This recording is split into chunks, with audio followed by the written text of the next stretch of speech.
There has to be some common sense. Yes, sir. They have the car stopped at 10th and Ranch Michael by there. We still don't know who pulled the trigger.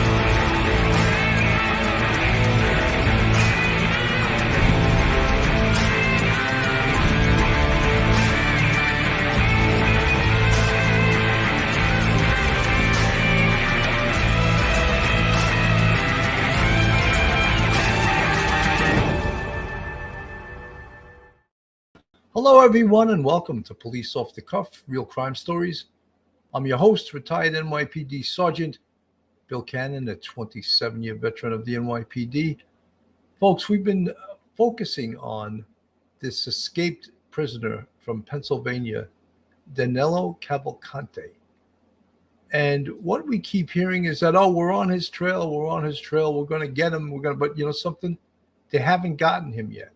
And the longer he's out there, the more dangerous this gets for the public. And somehow he slipped right out of the manhunt they have. He slipped out of it. Here he is on a trail camera. So Danelo Cavalcante, on the loose in Pennsylvania, slipped through a police perimeter and was recorded on a trail camera in a nearby botanical garden, prompting authorities to expand the focus of their search for the dangerous fugitive on Tuesday morning. So this obviously is from Tuesday morning. Police suspect Danelo Cavalcante might still be hiding in Longwood Gardens, a sprawling horticulture attraction about 5 miles southwest of the prison he escaped from 6 days ago in Pocopson Township. He's trying to escape, and that's what he managed to do. He found a point that he could squeeze through that perimeter, and he traveled south. This is according to Lieutenant Colonel George Bevins, the Deputy Commissioner of Operations for the Pennsylvania State Police. Bevins said that Longwood Gardens, which was closed on Tuesday due to the search, is just south of the perimeter established in the residential area where Cavalcante was spotted Sunday night by a state trooper.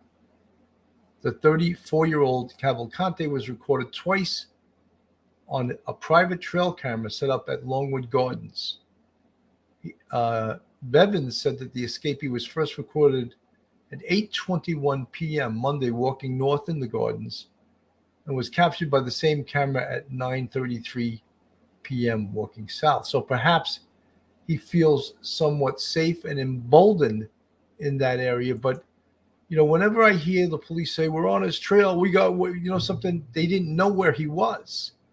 He somehow got outside the perimeter. So that's really not a good sign that he was able to get outside what they consider their perimeter. And, you know, a lot of times when you hear in these escaped prisoner cases, you hear that we have this resource, we have that resource. Ultimately, all we give a shit about is that you capture this guy. We don't care how many planes, drones, personnel, FBI, ATF, Pennsylvania State. We just want this little 5'2" desperado caught and put back in prison where he belongs. And one of the ways you do that is to totally get the cooperation of the public. These trail cameras and these ring cameras that many people have on their homes, they are a wealth of information. They will help track this guy. They will help get this guy. The other thing is that what we need to do, what the police need to do, is think outside the box. Not think of, he's outside or he's inside the perimeter. Don't worry about the perimeter. Go look for this guy. Go places where you don't think he may have gotten to, because that's exactly what he did. He somehow got outside the perimeter into this location known as Longwood Gardens. And you guys had no clue about it.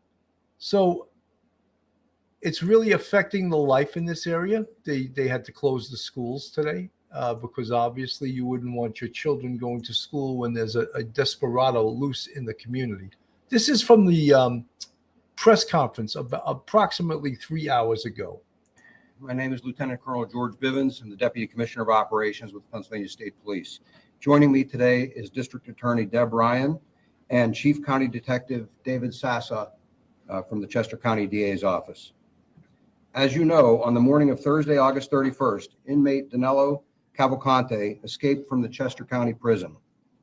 Since the day of the escape, there have been several credible sightings within an area I described to you yesterday within Pocopson Township. We had one additional sighting of Cavalcante last evening within that perimeter and conducted a multiple hours long search of the area, but were unable to locate him. Early this morning, we were notified by security at Longwood Gardens that they had trail camera photos taken on their property, which appear to be Cavalcante.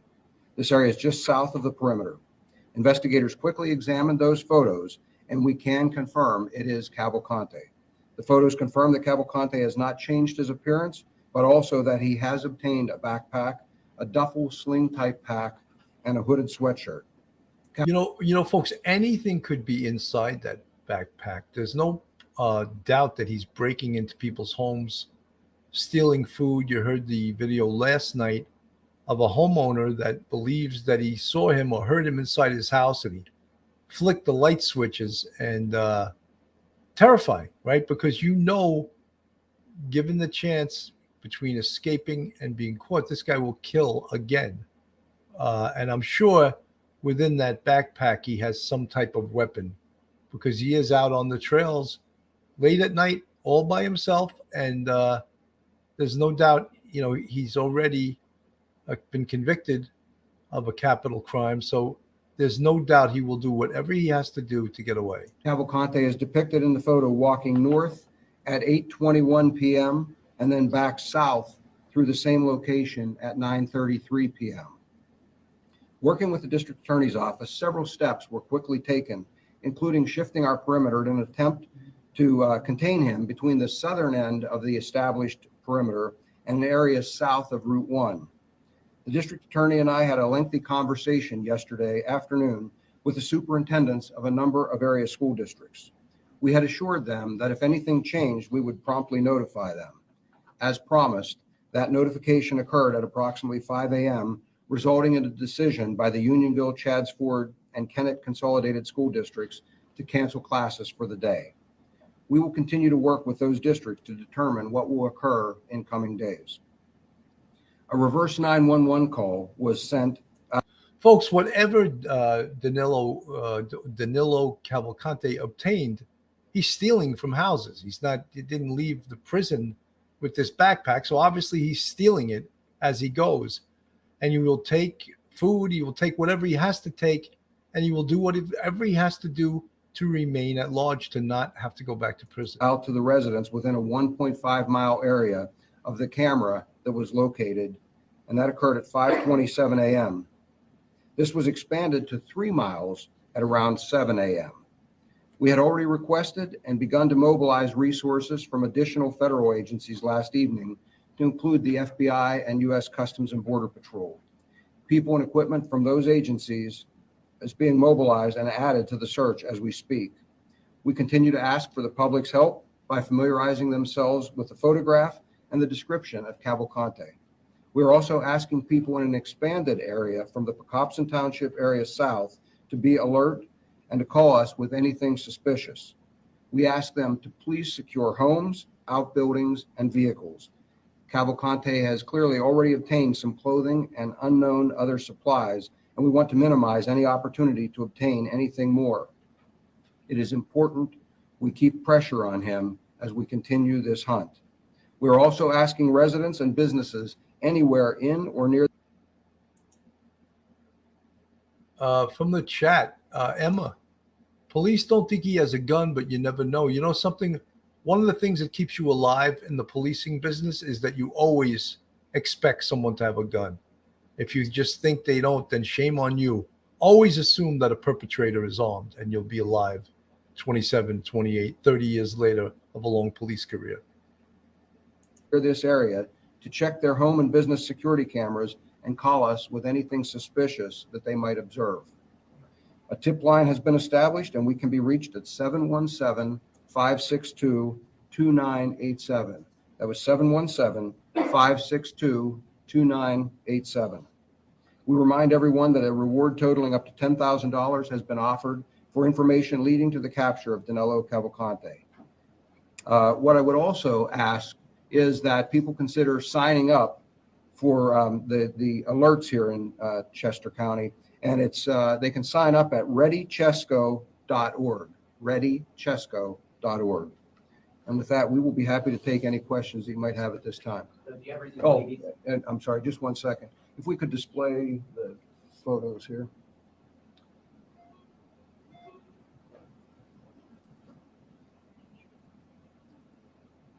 I can start with the question while he's getting those photos up. believe that he's now actually out of that 2-mile radius that you were initially looking at yesterday? Yes, we believe he's just south of that radius, and that's why, again, we've So shifted folks, that up on the perimeter screen, now my to include screen, that is area. a picture of What I can tell you is I think Danelo that what's Cavalcante occurred that is was that taken that from a pressure that trail we've been camera. putting on him is working. We squeezed him hard enough over a period of a few days, and he was not able to get any relief and managed to find a place to get out.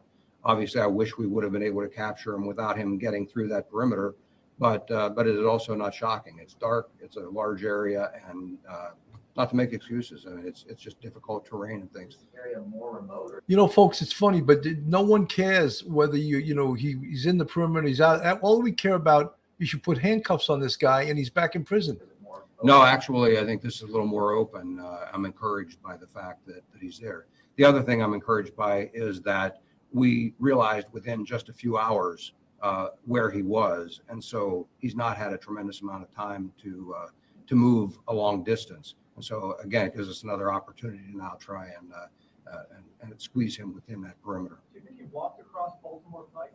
How do you think, I mean, are you looking at the possibility that he crossed that busy? Oh, we're certainly looking into that possibility.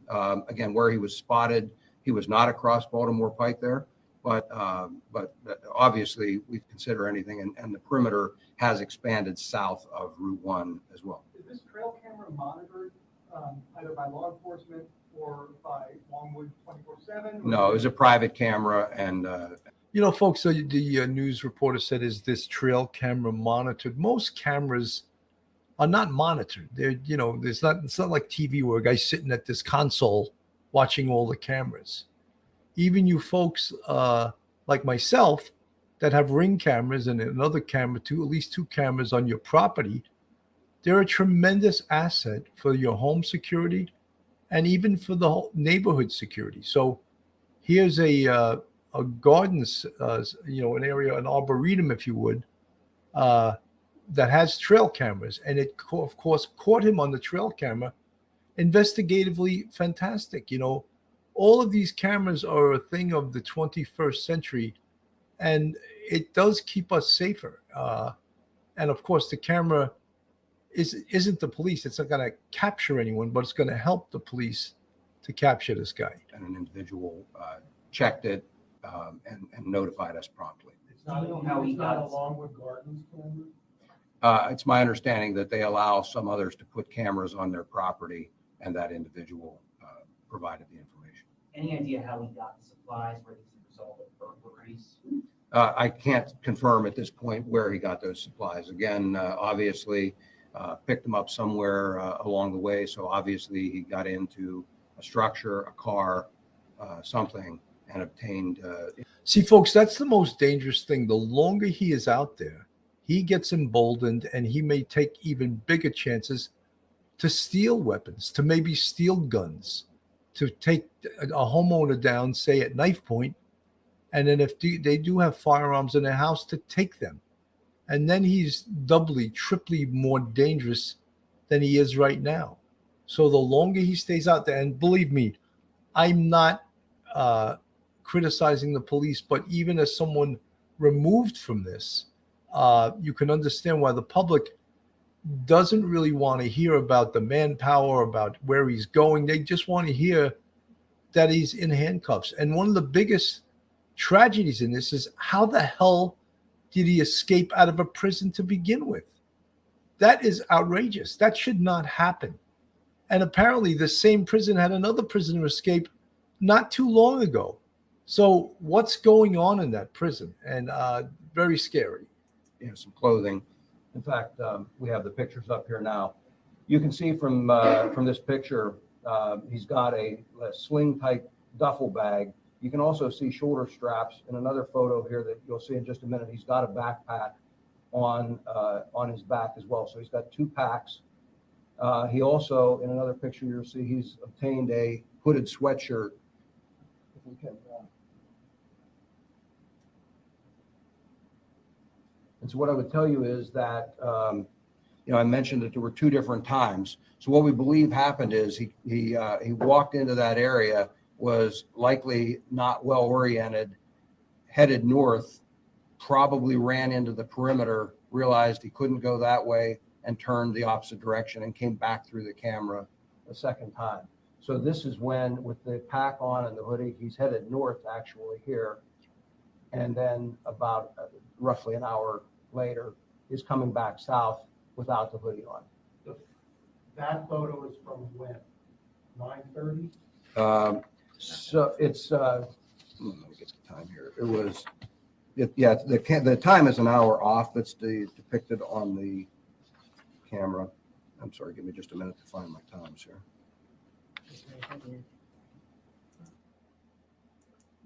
Christina K, he's from Brazil. He actually committed another homicide in Brazil in 2017 and somehow left that country and came into our country, who knows how, obviously illegally if he's a wanted fugitive. So to answer your question, no, he's not from this area. He's from Brazil. Somehow, I don't know exactly all the details behind the recent conviction of a murder that he committed of his girlfriend right in front of her kids, in which he was sentenced to life without parole. So this is sort of a scary thing that this is going on. And, as I said, the longer he's out there, the more emboldened he will get, the more risks he will take. He may decide, I need a gun. And he may go into someone's home and kill someone to take a gun, to take a firearm out of that house in order for him to be armed. And that's what I say is the longer he's out there, the more dangerous he gets and the more at risk the public is at large.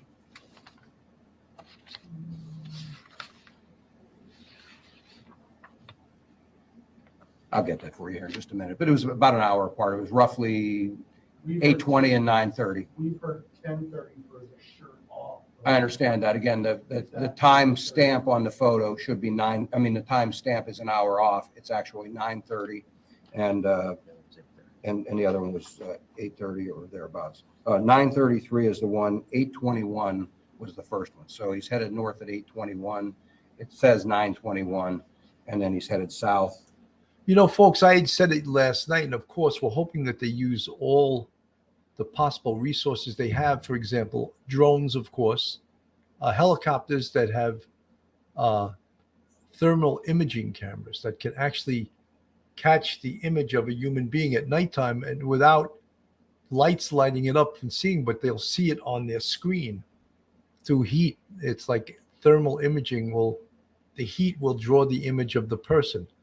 The other thing that is invaluable in searches like this and finding a fugitive like this are dogs, bloodhounds, German shepherds. Let's get these dogs out there. Let's just let them loose. Let them into the woods with their handlers, and let's find this guy. And I know that I'm not giving any suggestions to the police that they're probably not already doing, but looking at this and not seeing a lot of information in regards to the search and how they're doing it, you get a little bit frustrated. At 9:33. So are you widening the perimeter or moving it south? How would you describe it? We're expanding the perimeter, but we're also eliminating the northern end of that perimeter. So the community that was surrounded by that won't be surrounded by it now. So if you went to the southern end of what we had established previously as a perimeter and go south from there, down and across Baltimore Pike, that would be the current area. Is this making a mistake then, or is this just another successful attempt from the Canadian authorities at this point? Oh, I think he's absolutely succumbing to the pressure, and yes, he's trying to escape, and that's what he managed to do. He found a point that he could squeeze through that perimeter, and he traveled south. You know, folks, I just want to remind everyone, you know, as the police start saying that he's succumbing to the pressure, he's feeling the pressure, he's changing direction, and they're making all of these assumptions based on the fact and of the direction that he's going. But I want everyone to remember this guy. And if you don't remember his name, it's Gonzalo Lopez. And he escaped from a Texas prison on a transport bus, transporting about 20 prisoners. Everyone seemed to have been in on the escape. He overpowered 2 armed guards on that bus, the driver and a guard, and fled into the woods. And the police and the public relations people in that case kept saying, "Oh, we're on his trail. Don't worry, we got it going." And then, as it expanded into a week, 2 weeks, they were saying, "Oh, we think he may have left the area." And they started loosening up their guard, telling people, "Okay, it's safe to come back into the area." Whereby a family of 5 went into their hunting house, a hunting cabin they had in the area. Gonzalo Lopez killed all 5 of them. This guy who had fled the area, was no longer a threat, was no longer around. Killed a family of 5. That is a real scary individual. Just like this inmate here, Danelo Cavalcante, is also a huge danger like this. How did Gonzalo Lopez get a firearm? Well, the answer is he was breaking into houses. And he laid low for weeks so that the police were sort of lulled into a false sense of security where they felt, oh, he's no longer a threat. He's not out there anymore. He fled. He's gone. And lo and behold, he kills a family of 5. So I don't want to see a tragedy like that happen in this case. And I want them to make sure they keep the pressure up. And part of keeping this pressure up is also an in-depth investigation on how he escaped. In Texas, it was outrageous how he escaped. And I hope some people paid the price for Gonzalo Lopez escaping from that Texas prison, because it was horrific and the results were even more horrific. So we have to make sure that the pressure is kept on this guy. They don't let their guard down. They don't start saying things like, oh, he's in the perimeter.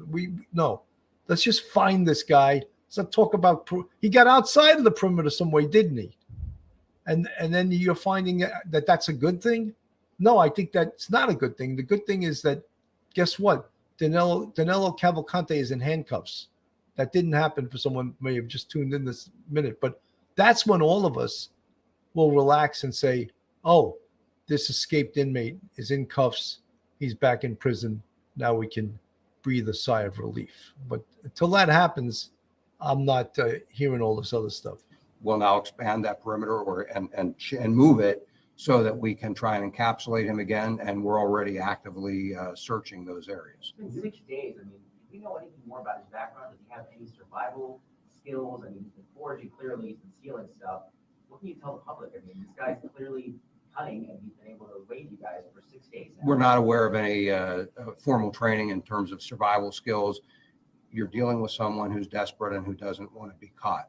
And so if he can find something, some clothing, if he can find some shelter, if he can find some food, he is going to take advantage of whatever he finds. And that's why, again, we pressure him to not allow him the luxury of rest.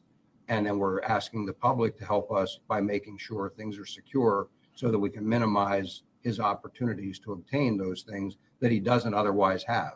He doesn't have, to our knowledge, he doesn't have caches out there or any supplies that he can go to and obtain, as we've seen in some other searches we've done. That's not the case here.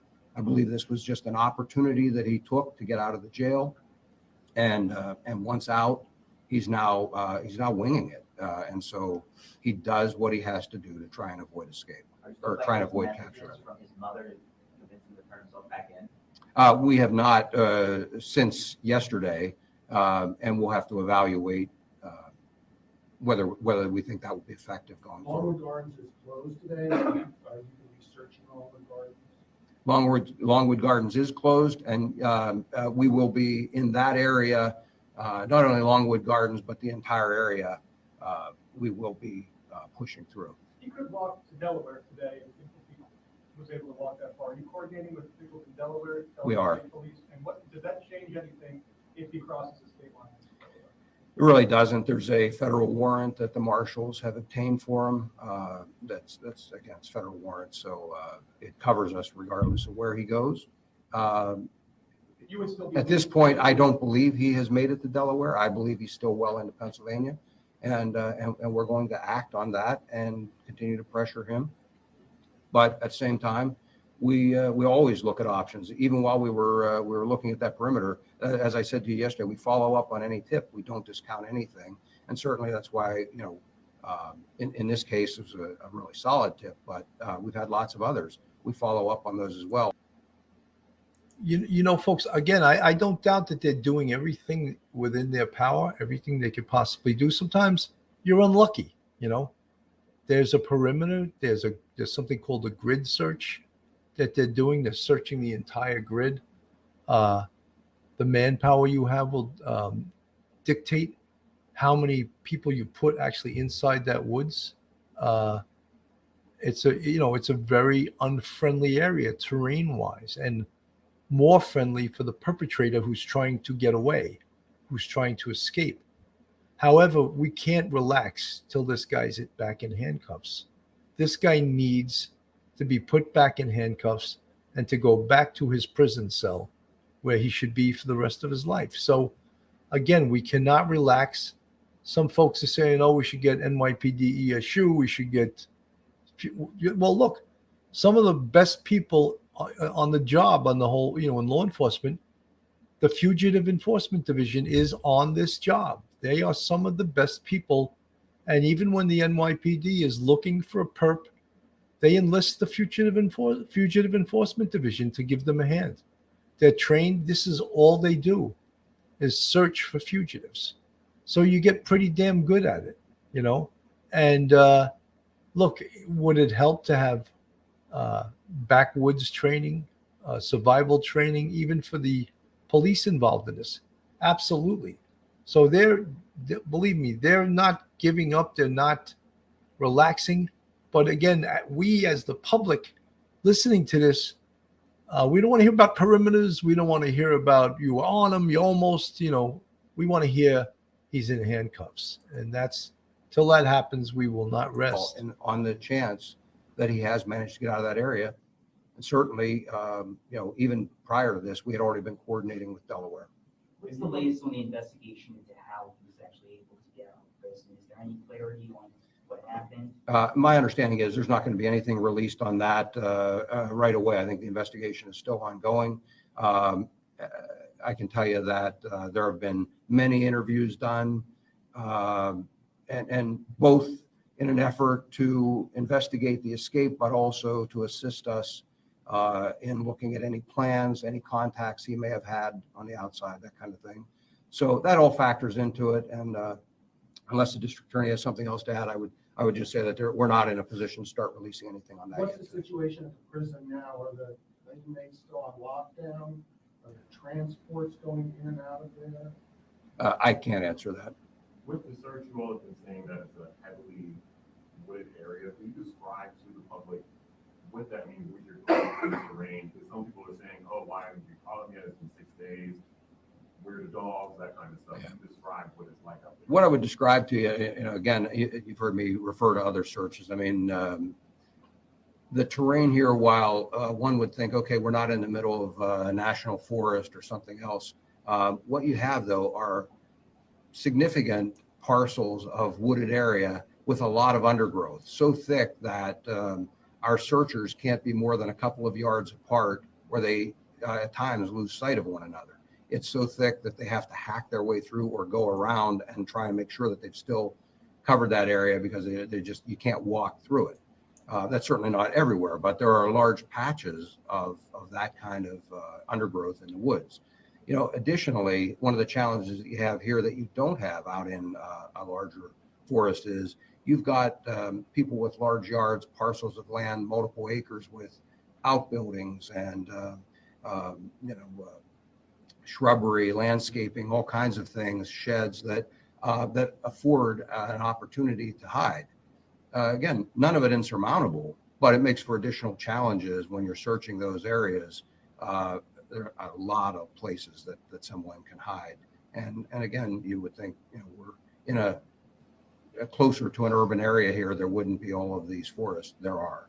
And What's the long-term game plan here? It's been 6 days. If this goes into a 7th, 8th, goes into next week or a month, I mean, are you going to start scaling down resources or just keep throwing? the long-term game plan is, as long as we believe we're being effective, and I do believe, we will continue with this search. We will continue a hard search and we'll capture them. Folks, I don't know if you heard the question by the news reporter, but he was asking as if, and it was a great question, if this search stretches, it's now 6 days, if it stretches into 7 days, 2 weeks, are the amount of resources that are being deployed today going to be continued, or is it going to be cut back? That's a great question, because what law enforcement tends to do is cut back on the resources just because people are being deployed from different jobs, from different assignments, and they're anxious to get back to their normal everyday job. However, with someone like this, I think it's important to keep the manpower up and to keep the pressure on and to keep the search going. You heard the lieutenant here from the state police talking about how difficult it is to search this terrain, that the searches stay only a couple of yards from each other because they can lose sight of each other. And that can be dangerous too, especially in the dark, losing sight of each other, or, thinking that one of the police personnel is the perp. So all of those things are questions that we have. And again, hopefully they'll keep the pressure on and they'll keep the personnel needed that is probably at the highest point right now, keep it up until they capture this guy. Because we learned in a very difficult way the ramifications to taking a lackadaisical approach. And always remember this guy's face, Gonzalo Lopez. The only good thing I like looking at his face is I know his face is dead now. He ran into the Fugitive Enforcement Division and he lost the gunfight. And I don't say that, I say that because this guy killed a family of 5, an innocent family of 5, and was doing 2 life terms in this Texas state prison. So if a state prison could be that lackadaisical and letting a 2-time lifer escape, then none of us is safe, Folks, this is Police Off the Cuff, real crime stories. If you like real crime or true crime from a police perspective, then you're in the right place. And if you're not subscribed to us, go on our YouTube, hit that subscribe button, give us a thumbs up, and ring that bell. And if you want to contribute to us, we have a Patreon with 3 different levels. And we also have a YouTube channel membership with, count them, 5 different levels. And you see the folks in the green font in the channel. There are subs, our friends, our subscribers, our supporters, and we really, really appreciate them. Let me get back to the press conference here. We've had searches that have gone well in excess of a month. We've kept the pressure on. He's a bad guy. He needs to be in custody, and we're determined to capture him. So as long as we have the ability to identify areas that are suitable for us to be searching, we will continue to do that. And again, I'm confident that in the long run, he will be captured. You mentioned the hooded sweatshirt. What's the current description? Do you have a clothing description? I don't have a color or anything on that sweatshirt yet at this point. We're still analyzing some things. One of the challenges is with a picture like this, it's night vision or infrared. And so colors don't translate easily. We're having some people take a look. Folks, from a investigative point of view also, they showed the pictures and he appeared to have some new things that he probably stole from somewhere. And my thing is he has 2 different backpacks in that photo. You can't really tell the color of it, but you could see that he has 2 new backpacks. That's a huge piece of evidence, evidentiary wise, because get it out there on television. Maybe someone that recognizes that backpack as it being theirs and that he stole it, they'll have a location where he was. And again, as intelligence, it could be invaluable because they need every bit of intelligence they have. What was outside? Where did he steal the backpack from? What was outside there? Was there any weapons? Was there any knives? Was there any guns in your backpack? All of those things are part of the investigative part of this, which also we can never forget. That's how important the investigative end is of this case is also, because we want to know, where is he going? Where has he been? What path is he taking? Was he really derailed to go a different way because of the perimeter scared him back or scared him outside or north of the perimeter? These are all questions that need to be answered. And these are all questions that the police will use to establish their search grid. Where should we search now? They have to think outside the box. Yeah, we can't just search within the perimeter. We set up this perimeter, but we got to think like the perp. Think like the perp. Think of where he may be going. And that's what will deem their success. And see if we can make a determination from it, but I don't have a color or anything to provide you at this point. How did it come about that state police started leading the investigation, and moving forward, did that potentially change if this goes no longer? Well, as I said, that was a decision that was made in conjunction with the district attorney's office. We looked at where that search area had expanded to, the types of resources and things that needed to be brought in. And so we've done these, and it seemed to be a natural progression. And again, nothing changed in terms of our working relationship. We've worked well with the DA's office. That continues. They're an integral part of this investigation. And I anticipate that state police will continue in the lead. Mary Michael from the chat. Sergeant Bill, do you have any thoughts about why he would be staying in this particular area instead of taking off? Also wonder if he has any idea what's going on with the manhunt that's after him. Mary Michael, I think that he probably does, like the law enforcement officer here, the lieutenant, is saying, yeah, I think he's feeling the pressure. I think he can probably hear the helicopters in the air. I think he can probably see from his vantage point potentially the police personnel that are doing the search. So he's just trying perhaps to move slowly and silently at night and during the daytime hole up somewhere. So that's a great question, but I think that's the answer to that. Again, we'll have to assess that, but we've got our federal partners in here as well, and we're already coordinating with adjacent states. So, I think we're doing everything we can to ensure that we contain him as best we can until we capture him, and to have a contingency in place should he squeeze through again.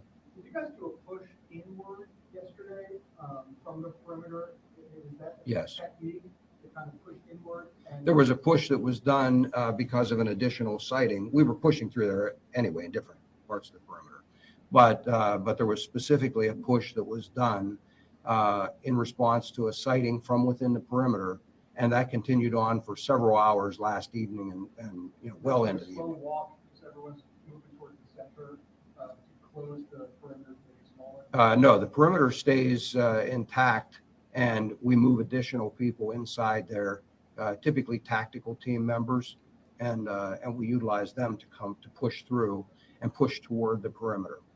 Just to clarify, so the FBI and Customs have just now joined, or have they been part of this to begin with? And to clarify, are all schools in the area closed now? The FBI and Customs have been part of this from the standpoint that we have been working with them on some analysis and planning some other resources. They are sending some tactical teams and some equipment to join the search effective today.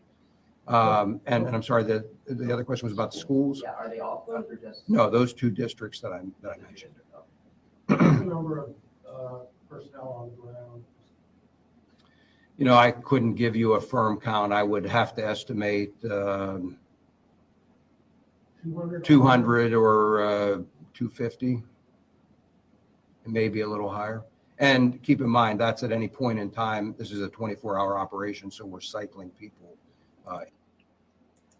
Diego, is it possible that someone outside is helping? It's always possible, but it doesn't appear to be because the state police appear to have the perimeter locked down. So unless someone left him something, a backpack with something inside it, or a car ready to pick him up, I don't think that anyone helping him could get through this perimeter because they have all of the roads blocked off. So good question, Diego, but I'm afraid I don't believe that's a possibility here. In and out.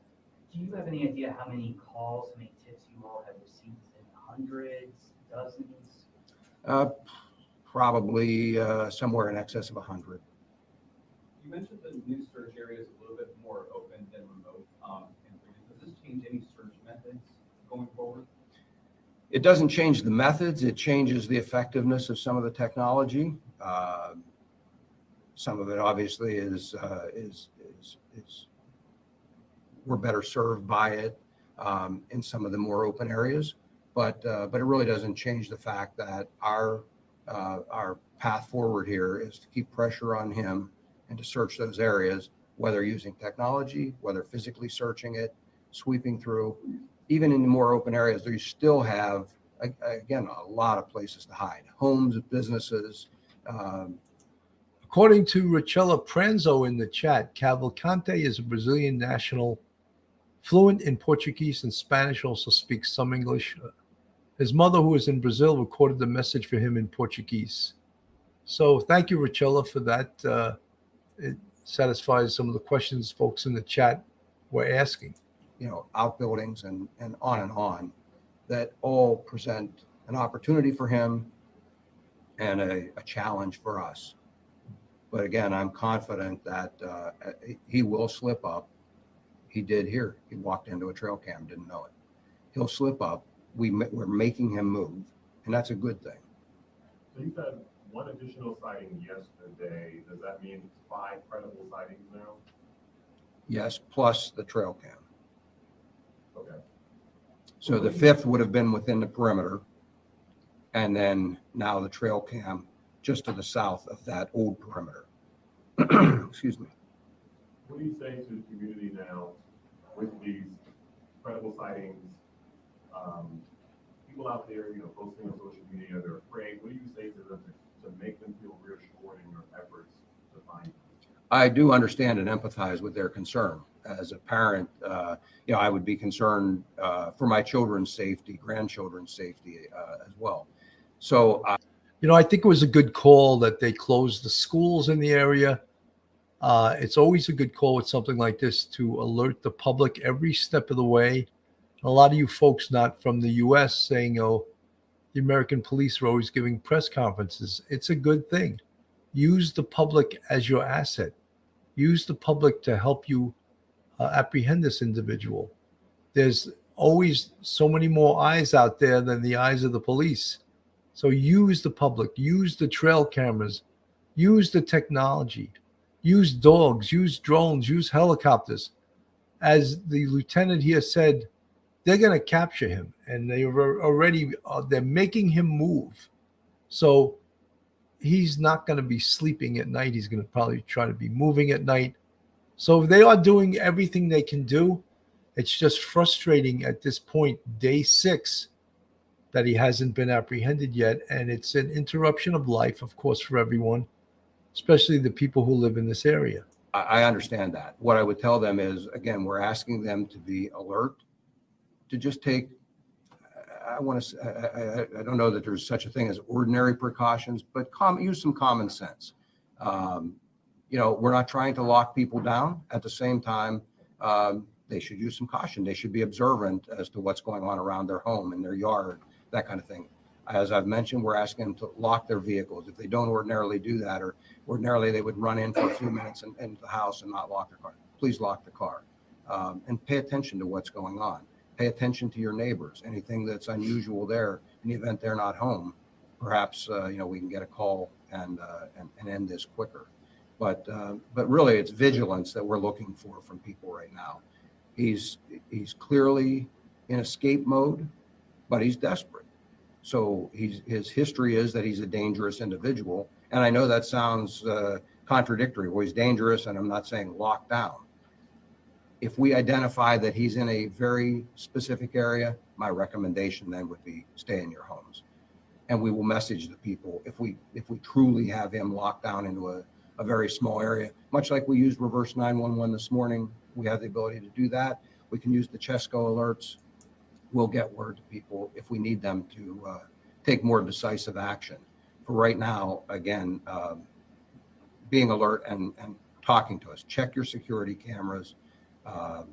Provide us any information that you think might be helpful. So the people in Kent Square around Longwood Gardens, they're still encouraged, like you said, to remain vigilant, but not to lock down? Correct. I would be, if I were staying home and my home was in there, even while I was in the house, I would have my doors locked. But I wouldn't feel like I was a prisoner in my home. If I need to go to the store, I'm going to go out, get in my car, and go to the store. That's what I mean, I guess, when I say take some precautions, but at the same time, we're not asking people to. It's funny how even the police won't say, if you have guns and you're licensed to carry them, carry them. You know, they'll never say that. It's gotten to be so politically unpopular for anyone even to say the word gun. But this is a situation where the Second Amendment is important to protect your life, your home, your family. Someone wrote me an email the other day and said that, from the last night's show, that, oh, you advise someone if he's in your house to shoot him. And then he said, you know, there's no castle doctrine in Pennsylvania. The incident I was referring to was the man who had his wife and his 2 children in his home, and he's got a convicted murderer in his house. If you're worried about the castle doctrine in that scenario, then please, you know, it's the old expression, you much rather be judged by 12 than carried by 6. And to defend your home against an intruder who's a murderer, I'm not worried about the castle doctrine. And if you are, then let the perp overtake you. But I'm not worried about it. A situation like that, that's a life and death situation. And you let politicians dictate how you're going to defend your family? I don't think so. You mentioning the castle doctrine when there's a convicted murderer in your home and you got 2 children sleeping in a room and your wife, and you're going to, you know, and this individual flicked his lights. I would have been jacking my 9 back, you know, making sure it was cocked, not flicking my lights, you know. And like Lieutenant Pete, you know, you give him one warning, get on the ground, face down. You don't, boom, that's the next thing he's going to hear. All right. He doesn't belong in your home, and you're going to take the chance that he's going to kill a member of your family because you're worried about the castle doctrine? I don't think so. I don't think so. To stay as prisoners in their own homes. Just really quickly, I know that initially there was concern that he had to contact family in the Phoenixville area. They've been consulted. Is there any dialogue there?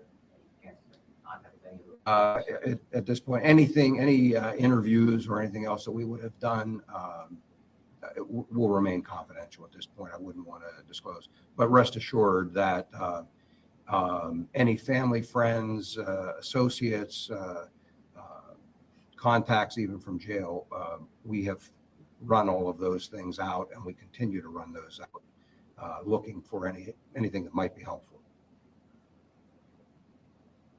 Yeah. All right. I believe we'll be sending these photos out. We'll make them available to you electronically if you would like those. And I thank you for your time, and I thank you for your assistance. So that was the press conference that was held earlier. So just, you know, an update is that, you know, they have, he has been spotted this morning on a trail camera north of what they describe as the perimeter. He's loose in Chester County. And if you live in that area, here's a picture on the screen from a trail camera. And the mother of Danelo Cavalcante, she was helping the authorities as she made a recording urging him to surrender. I don't think that, his mother pleading to him is going to make a damn bit of difference. But, the police have to try every possible end to get him peacefully, of course, peacefully at first to surrender. And then if he doesn't peacefully surrender, then they have to do what they got to do and continue the search for him.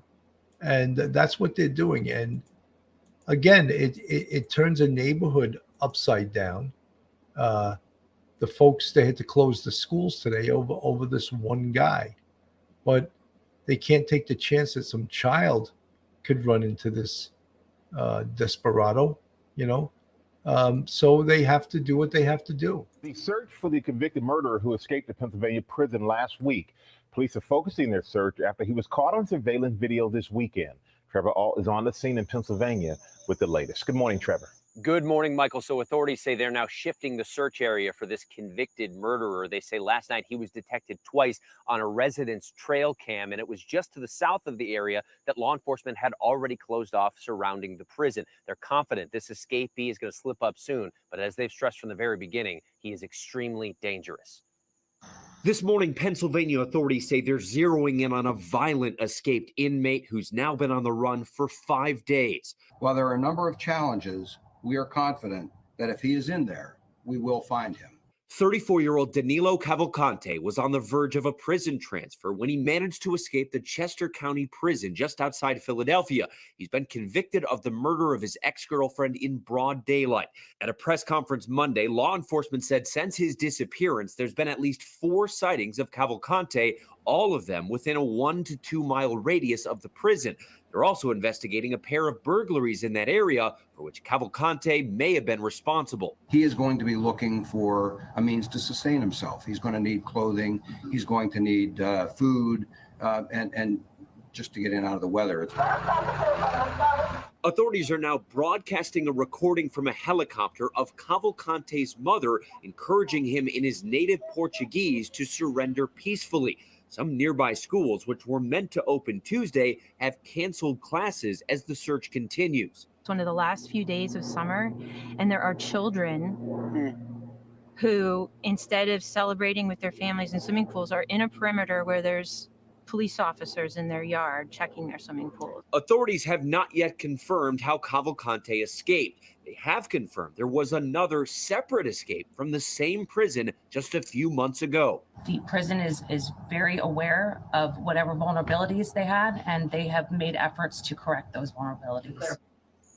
And that trail cam footage shows Cavalcante's picked up a few things, a hooded sweatshirt and a couple of bags. If he does not actively surrender, authorities are authorized to use deadly force. George? Okay, Trevor, thanks. So, there you have it. The search goes on. But, again, when I hear that no one should ever escape from a state prison, no one, and they had 2 in a short period of time, if I'm the governor, the first thing that goes is the warden. The top guy gets fired or gets transferred or is demoted. 2 escapees, 2 escaped prisoners from one prison in a short period of time. Someone has to pay the freight for that. Someone has to pay for that.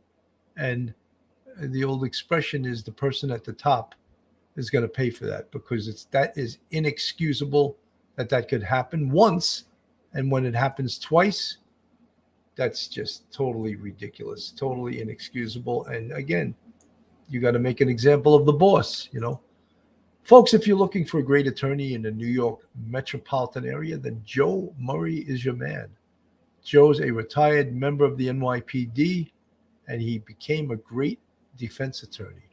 You can reach Joe on his cell at 718-514-3855, or you can email him at joe@jmurray-law.com, or his website is jmurray-law.com. Joe Murray is not only a great attorney, but a huge supporter of the Police Off the Cuff podcast, and we really appreciate everything he has done for us.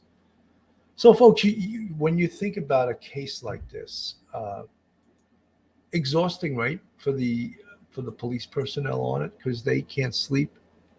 I would imagine they're working 12 or 14-hour shifts, and then people come in and they spell them and work the overnight shift.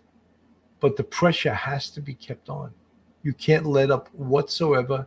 It's so important to keep that pressure on every minute because he's moving. He's moving in and out. He's moving when you're relaxing. He's moving, and we cannot let up, because you cannot let up until he's caught and put in handcuffs and ultimately put back in prison, because or else we don't want to see happen what happened in Texas with the Gonzalo Lopez case, and that would be a horrific Police ending in to this. Pennsylvania say they may be closing in on a convicted killer who escaped from prison last week. Danelo Cavalcante was about to begin serving a life sentence for murdering his ex-girlfriend before he fled, and authorities now believe they may have him isolated in a heavily wooded area outside of Philadelphia. Brandon Goldner from our CBS Philadelphia has more. Brandon, it's been a long time here. Good morning. It really has, Tony. Good morning. Police in Chester County have been urging residents to remain vigilant, especially those who are coming back from the long holiday weekend. Police say Danelo Cavalcante is considered extremely dangerous, and after days on the run, could be looking for new ways to sustain himself. I intend to stress him. I want to push him hard. He'll make mistakes. He'll show himself. As the search for convicted killer Danelo Cavalcante enters its 6th day, police are hoping he gets desperate. He does not want to be caught. He has very little to lose at this point. Authorities have turned to a recording of Cavalcante's mother urging him in Portuguese to peacefully surrender. It's being played from helicopters flying over the search area and cars on the ground. They are putting clearly a lot of manpower into this.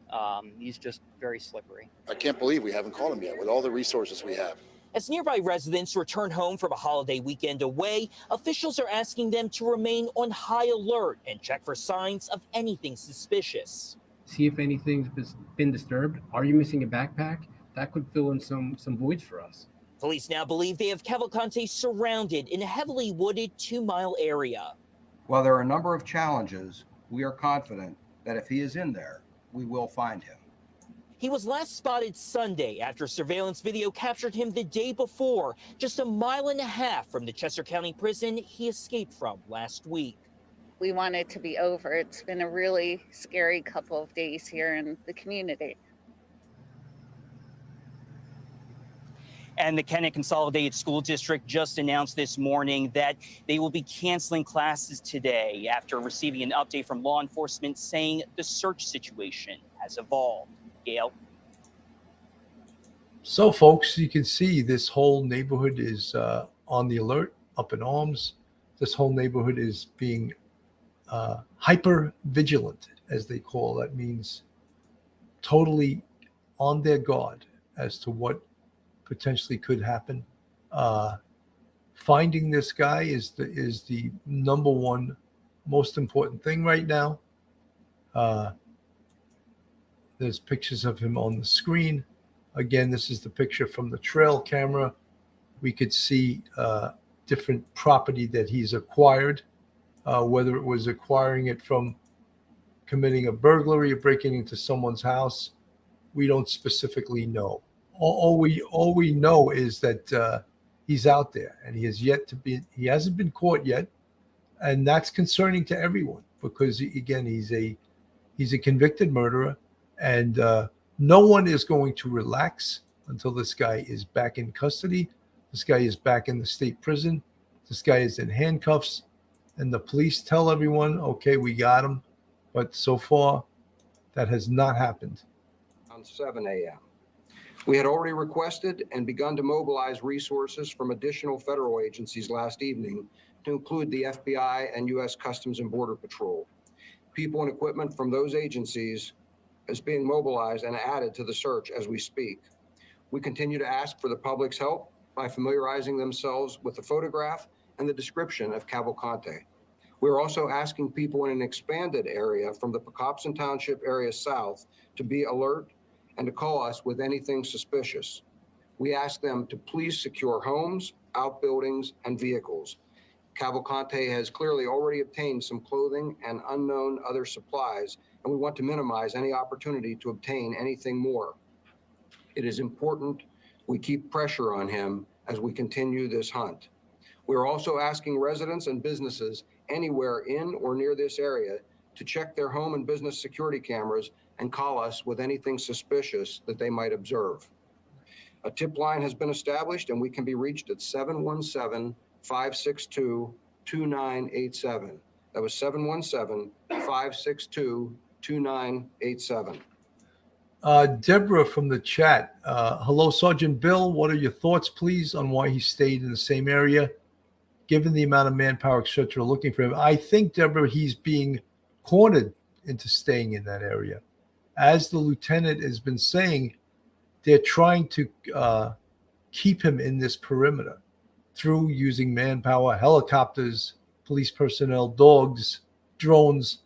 They're trying to keep him confined to a certain area. However, he was able to get out of that perimeter area, and law enforcement has to, remain vigilant and keep changing their tactics. They can't give up the perimeter. They have to keep people in the perimeter, but also expand the perimeter to outside of it. When it showed today, he was caught on a camera this morning in an area that they didn't think he could have gotten to. So they have to keep changing up. And again, law enforcement has to remain vigilant in regards to this case. We remind everyone that a reward totaling up to $10,000 has been offered for information leading to the capture of Danelo Cavalcante. What I would also ask is that people consider signing up for the alerts here in Chester County, and it's they can sign up at readychesco.org, readychesco.org. And with that, we will be happy to take any questions that you might have at this time. Oh, and I'm sorry, just 1 second. If we could display the photos here. These are the photos. The photo I have on screen was taken of Danelo Cavalcante from I can start with the question a while I was trail getting camera. those photos up. Believe that he's now actually out of that 2-mile radius that you were initially looking at yesterday? Yes, we believe he is just south of that radius, and that's why, again, we've shifted that perimeter now to include that area. What I can tell you is I think that what's occurred is that pressure that we've been putting on him is working. We squeezed him hard enough over a period of a few days, not able to get any relief, and managed to find a place to get out. Obviously, I wish we would have been able to capture him without him getting through that perimeter, but it is also not shocking. It's dark, it's a large area, and not to make excuses. I mean, it's just difficult terrain and things. Is this area more remote or is it more? No, actually, I think this is a little more open. I'm encouraged by the fact that he's there. The other thing I'm encouraged by is that we realized within just a few hours where he was, and so he's not had a tremendous amount of time to move a long distance. And so again, it gives us another opportunity to now try and squeeze him within that perimeter. You've been watching a press conference in Westchester, Pennsylvania, related to an individual who is a convicted felon with no prospect of actually getting out of prison for murder. He's been on the run for 6 days now, and they're just giving an update in a press conference for the first time. Joining us now, CNN's Danny Freeman, Casey Jordan, criminologist and behavioral analyst and attorney, and Charles Ramsey, CNN senior law enforcement analyst and former Philadelphia police commissioner. Danny, as our correspondent that's been on the ground there for the entirety of this search, what stood out to you? What was the biggest news that you took away from that? Well, the biggest news, Phil, is what we were teasing a little bit earlier in this hour, that it does appear now that this search has expanded quite a bit. Initially, law enforcement officials were saying that the search was really focused to a 2-mile radius just south of the Chester County Prison where we are right here. But now, last night, law enforcement officials say that this man, Danelo Cavalcante, was actually spotted on trail cameras in Longwood Gardens around 9:30 at night. I hope we have the images. You can see him. It's kind of an eerie picture. It's him shirtless with a backpack, still potentially wearing the prison-issued pants. Again, captured on a trail camera around 8:21, and then again at around 9:30 last night on Monday night.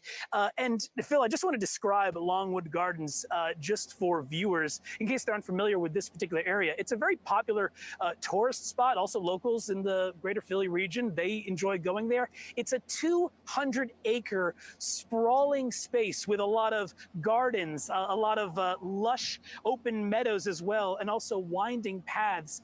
And this Longwood Gardens had been closed because of the investigation during part of the weekend, but then it seemed like the search was being focused a little bit north of there. Now, in this press conference, we just learned the Pennsylvania State Police said that they've cleared some of the more northern parts of their search, and now they're looking at Longwood Gardens. But again, like I said, 200 acres, it's a huge space there. And we've been seeing a lot of Pennsylvania State Police troopers and other police presence all surrounding that area there. Commissioner Ramsey, you were the police chief in Philadelphia. As you listened to this and you heard that they saw him again, someone saw him again last night, and that he's getting into structures or buildings and getting clothes, and one would think maybe cash, some sort of food, sustenance. What are your biggest questions this morning as they now expand the search radius? Well, first of all, they're doing the right thing. They've adjusted their search area. They did recommend, and they followed the recommendation to get those schools closed. It's not so much that the schools themselves are in danger, but you have to look at the area where the students are drawn from, because now you got kids that'll be standing on side roads and so forth, waiting for buses to be picked up. So you don't want to expose them to anything at all. He's already apparently made entry into something. It could be a vehicle, could be a shed, could be a home. And that's why you see the change of clothes, you see the backpacks. He needs money, he needs food, he needs transportation. And so he's still desperate, and he's going to continue to do whatever he can do to get out of that area, because right now he's pinned in, and it's difficult terrain. It's taking time to be able to thoroughly search it, but eventually they'll get him. But in the meantime, you just hope that no one else is put in any kind of danger, because he is desperate, and he will break into a house. He will carjack a vehicle if he can. Those kinds of things you have to be very, very concerned about. And he may have access to a weapon now if he broke into a home. He could have a knife, he could have an edged weapon, he could have a gun. Casey, to Commissioner Ramsey's point, I think this is my question. Listen, You know exactly what Commissioner Ramsey is saying. He may have obtained a weapon, a knife, a gun. And what he's probably looking to do is to carjack somebody and take the car forcibly, either at knife point or gunpoint. So that's, he's a desperado, and that's why he is so dangerous. And again, the Commissioner Ramsey said the police are doing the right thing. They're changing up their search pattern as new information comes in, and they never leave the perimeter. They keep the perimeter locked down. However, they now need to expand the perimeter because it shows that he went south of the perimeter, outside the initial 2-mile square perimeter that they'd set up. So now they keep, because he could backtrack and go back into the perimeter. So they need to keep that secured. However, they need to expand the perimeter and stay one step ahead of this guy. To the press conference that this was kind of framed as a positive result because they have the stress efforts, the pressure on him are working. That's why he went outside of the search radius. Explain that if you can, because it's been 5.5, 6 days at this point. Right. And they're trying to triangulate the information. They're getting a lot of tips. Now, we know that at least 2, maybe up to 4 burglaries in that area could be attributed to him. And of course, we have that really surprising testimony of the man. He broke into his house in his kitchen and he flashed the lights 5 times, and the guy flashed the light back. I mean, the temerity of that, like, thanks for letting me go, and out the door with food. But people will be missing that duffel bag, that sweatshirt, that backpack. And the more they can ask the public to help, has anyone taken clothes off your clothesline? Has anyone broken into your shed or your basement? You have to remember he had the foresight to escape on Labor Day weekend. So a lot of people have been away and may not even know that their homes or garages have been broken into. As they get that data, yes, I believe this is him who broke into my house. They will be able to get a clearer path and map it out where they think he is going. And that's why they keep expanding the perimeter. I think it would be really helpful if they mapped it for us, if they showed us exactly where the sightings were, where the burglaries were, because the public, I'm convinced, are going to solve this, mostly with their home security cameras. So, folks, it's so important, again, we mentioned earlier on, to keep the public involved in this. Keep those extra sets, thousands of sets of eyes out there. Keep them monitoring their ring cameras, their home cameras, their trail cameras. Hunters check their hunting cameras that are out in those woods. The pressure has to be kept on. You cannot let this guy escalate this to where he becomes desperate. He may have already acquired a weapon. His next thing may be to try to carjack someone, and that is what will be a pure tragedy if something like that happens, like happened in Texas with Gonzalo Lopez, whose picture is on the screen right now. In 2022, he escaped a Texas prison with the help of a lot of people. It was an inside job. And then he was out escaping from that prisoner transport van. And as 1 week turned into 2 weeks, and I don't remember the exact time frame, they started relaxing the law enforcement response. And Gonzalo Lopez was able to acquire food, weapons, and he wound up killing a family of 5 before his own life was terminated by the Fugitive Enforcement Division. So could something like that happen in this case? You bet. And that's why, again, law enforcement, some Texas Fizz tells me that Gonzalo Lopez was out there for 3 weeks. And Texas Fizz, thank you for that information. And the point to that is that he became more and more emboldened the longer he was out there. And it appeared to me that law enforcement, in Texas at least, became more and more lackadaisical and insisted, oh, he fled the area. There's no way he's still around here. We searched everything. And sure enough, he was in the area. He laid low in people's houses, people that weren't in their hunting cabins. And as law enforcement relaxed, and as the people from the community started coming back into the community, again, he killed a family of 5 going to the hunting cabin. Horrific. And we don't want to see anything like that happen in this case. And could it happen? You bet it could happen. It absolutely could happen, because you have this desperado out there. And I don't say that lightly, desperado, because if he gets, well, when he gets apprehended, he's facing life without parole. So he does not want to go back to prison. So he's going to do everything he possibly can to avoid that. 6th day. Federal and state agencies are scouring a 2-mile heavily wooded area in Chester County for Danelo Cavalcante, who escaped from the local prison on Thursday. This morning, officials confirm he was spotted twice overnight just outside the search perimeter. Investigators quickly examined those photos, and we can confirm it is Cavalcante. The photos confirm that Cavalcante has not changed his appearance, but also that he has obtained a backpack, a duffel sling-type pack, and a hooded sweatshirt. And now students are being kept home from school as helicopters can be heard overhead broadcasting pleas from Cavalcante's mother for him to surrender. Joining us from Pennsylvania is NBC News correspondent George Solis. Also with us is Rob D'Amico, FBI supervisor and member of the hostage rescue team. George, first, what's the latest? Hey, good morning, Anna. I can tell you a lot of residents that I've been speaking with did not think this was going to go into a 6th day. They're coming home from the long weekend. They're finding out that all of this has been unfolding in their quiet community. They're frustrated and they are very concerned. I asked the colonel there, who you heard from in that earlier press conference, do they think this is him making a mistake, or have they just not been able to successfully create a perimeter to capture this convicted killer? And they're saying this is exactly what they want him to do. They want him to feel like he's getting the pressure on him and move out into the open. So you saw those surveillance images. They are now heavily focused around that area, which means this search perimeter is also now moving beyond that 2-mile radius where they were initially looking. And I got to tell you, there is a really heavy police presence here. We're talking some 200 law enforcement officers from state, local, and federal agencies. We know they're bringing in some additional assets from the FBI to help really just close in on this convicted killer who's been on the run for 6 days now. And as you mentioned, a number of schools within those districts are now closed.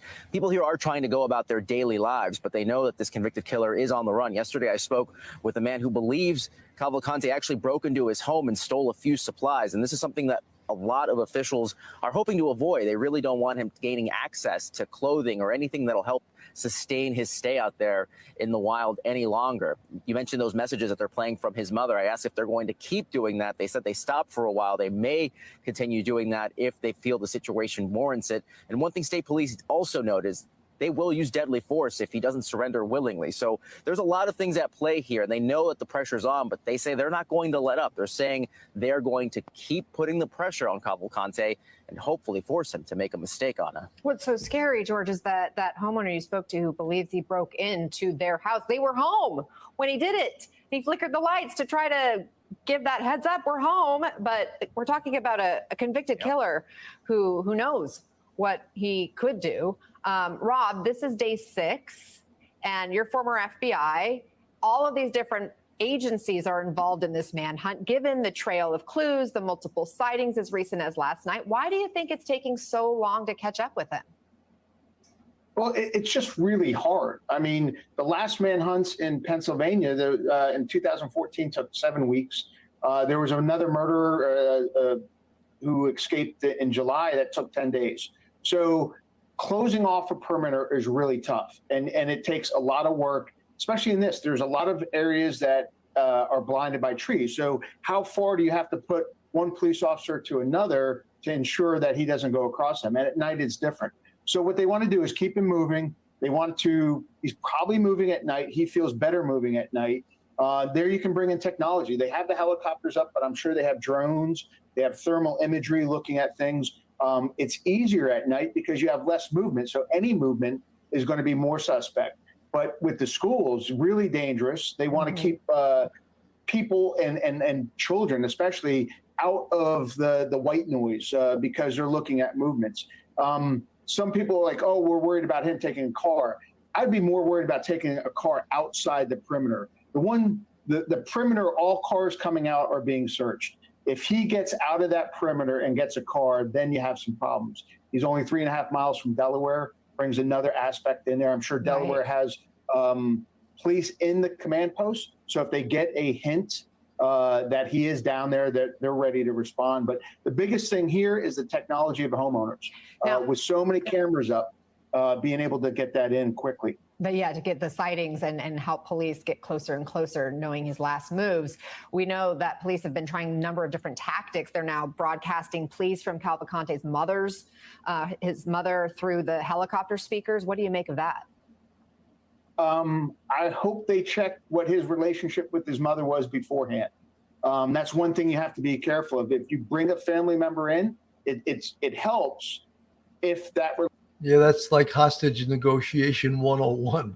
Find out first, A, what she's going to say, what the relationship was with her son, because if she had a poor relationship with her son, then this is just like pouring gasoline on a fire, and it's not helping the situation. So you would think, and hopefully, that they did vet the mother and the relationship that she had with her son. Look, this guy's going away for the rest of his life. So what type of relationship did he possibly have with his mother? Relationship is good. So if he feels well of his mother, hearing her voice and him getting tired, again, you're trying to get him to that point where he's mentally exhausted and he hears this and it's something that like he just says, okay, I'm done type of thing. But he's also wanted for murder back in Brazil. He was convicted in 15 minutes for stabbing his ex-girlfriend in front of her kids. He is desperate. He does not want to go back to jail. So that's really something you have to take into effect too. Yeah, I imagine as police are closing in on him, they're thinking a lot about his mindset right now. Rob D'Amico and George Solis, thank you both for being here. So, folks, that's basically where we're at right now. It's important for the police to keep the pressure up, to keep the perimeter. And, he got outside the perimeter. And you heard the FBI agent just interviewed that the most dangerous thing would be if he gets access to a vehicle outside the perimeter. Then he has a really probably a good chance, and even though the FBI agent didn't say that, there's a good chance of escaping. If he gets outside that perimeter and is able to carjack a car, now there's no more roadblocks. However, everyone has his picture for the thousands of miles that he's this escaped prisoner. So again, it's important that they keep the pressure up, they keep the diligence, they keep the people of this community on edge, keep the hypervigilance, and before you know it, this guy will be in custody, he'll be under arrest, and he'll be going back to prison where he belongs. There's the picture on the screen from the trail cameras. Here's pictures of him from different looks. He's only like 5 foot tall, 120 pounds. So you may ask, oh, how could he be that dangerous? Well, he's dangerous. He's a stabber. He's got 2 murders under his belt at knife point. And obviously he has nothing to lose. So that's what makes him even more dangerous. So unless you're law enforcement and I wouldn't consider confronting him unless you're very confident in your abilities to take someone down. You have maybe law enforcement training or military training. You can always confront him from afar at gunpoint, make him lay face down on the ground and call the cavalry. And once they get there, let them put the handcuffs on him and take him away. But, the story of the man who, Danelo Cavalcante, was in his house, and the whole story about flickering the lights, I'm so happy that man and his family survived that encounter. And Danelo Cavalcante fled his house rather than killing one of his children or his wife or him or the whole family. And so we're happy that encounter was nothing more than a bad memory for this guy right now. But again, the police are on this, and everyone's frustrated. Like, this is day number 6. Why don't they have this guy yet? What's taking so long? All of those are factors in this.